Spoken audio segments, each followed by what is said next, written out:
నిలబడి సమస్యను తీర్చడానికి ఉన్నామని చెప్పడానికి మన నందిగారు గ్రామం నుంచి నేను ఈ రోజున జనసేన ఆవిర్భావ దినోత్సవం సందర్భంగా ఎన్డీఏ కూటమి ప్రభుత్వం తరఫున గౌరవ ముఖ్యమంత్రి నారా చంద్రబాబు నాయుడు గారి తరఫున మీ అందరికీ నేను ఈ మాట తెలియజేస్తాను.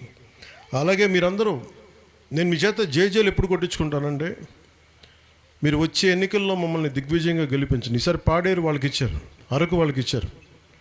ఈసారి ఎన్డీఏ కూటమిని దిగ్విజయంగా గెలిపించండి. మీరు అంటే ఇది ఎందుకు చెప్తున్నానంటే మీరు 15th ఫైనాన్స్ కమిషన్ డబ్బులు కానీ సర్పంచులు కానీ నేను పార్టీ చూడలేదు, వీళ్ళు మనకు ఓట్లు వేసారా లేదా చూడలేదు. మీరు మా అన్నదమ్ముల మా ఆడపడుచులు అదే చూస్తాను, అంతకుమించి నేనేం చూడను. మీరు బాగుండాలి, మీకు కన్నీళ్ళు రాకూడదు, మీ దగ్గరికి మీరు కన్నీళ్ళు పెట్టకూడదు. మేము ఉండి పని చేయడానికి ఉన్నాం ఇక్కడ.